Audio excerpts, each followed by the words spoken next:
ایک سوال یہ بھی پیدا ہوتا ہے کہ جب آپ حرم شریف میں داخل ہوتے ہیں تو یہ طواف اللہ پاک کیوں کرواتے ہیں؟ عجیب سا سوال ہے نا بھائی. آپ اللہ کے مہمان بن کے گئے ہیں, آپ کی تو خاطرداری بٹھال کے کرانی چاہیے تھی, دستر لگنا چاہیے تھا. یہ اللہ پاک طواف کیوں کرا رہے ہیں اپنے گھر کا؟ آدم علیہ السلام کو جب اللہ رب العزت نے بنایا,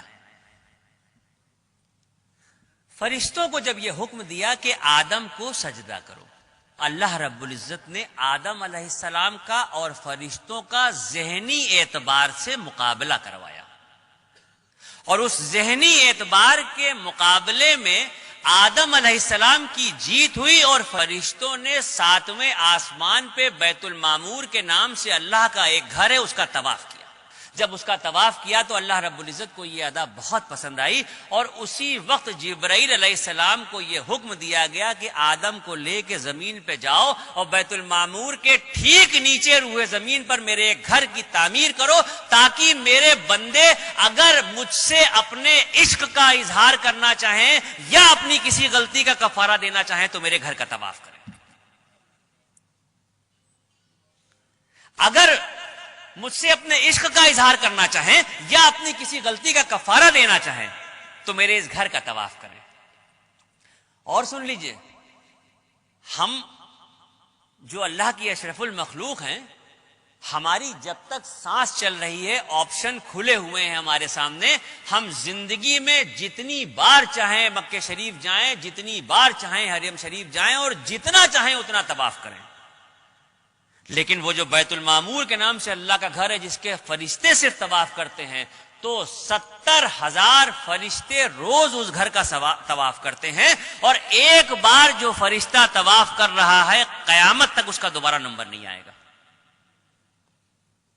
اتنے فرشتے ہیں, اس درجہ طواف ہو رہا ہے کہ ایک بار جو طواف ہو رہا ہے وہ دوبارہ نہیں آئے گا. اب یہ جو زمین پہ خانہ کعبہ کی تعمیر ہوئی, تو اب تو ترقی ہو چکی ہے دنیا میں, ہر چیز آسان ہو گئی ہے. آپ گوگل پہ دیکھ سکتے ہیں, نقشہ اٹھا کے دیکھ سکتے ہیں, موبائل پہ دیکھ سکتے ہیں, کسی بھی طرح سے اگر آپ دیکھنا چاہیں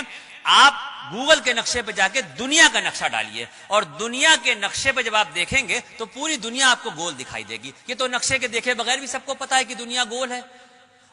اس دنیا کے گول کے بیچ میں جو سینٹر ہے, بالکل انچوں سے ناپ لیجئے, ایک ایک سوت کے حساب سے ناپ لیجئے, پوری جو گول دنیا ہے اس کے بیچ کا جو سینٹر ہے, اس گول سینٹر پہ یہ کعبۃ اللہ کی تعمیر ہوئی ہے. اب یہاں پر بات ختم نہیں ہوتی, یہ تو بات سمجھ میں آ گئی کہ دنیا گول ہے, اور دنیا گول ہے تو اس کے بیچ میں خانہ کعبہ ہے, یہ بات یہاں پہ ختم نہیں ہوتی. اگر سائنس یہ کہتی ہے, میں نہیں کہہ رہا ہوں, اگر سائنس یہ کہتی ہے کہ دنیا گول ہے اور گھوم رہی ہے,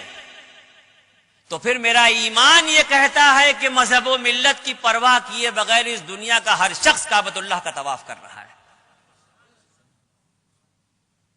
اگر سائنس یہ کہہ رہی ہے کہ دنیا گول ہے اور گھوم رہی ہے, تو پھر میرا ایمان یہ کہتا ہے کہ اس دنیا پہ مذہب و ملت کی پرواہ کیے بغیر کسی بھی مذہب کا شخص ہو, ہر شخص جانے میں یا انجانے میں کعبۃ اللہ کا طواف کر رہا ہے.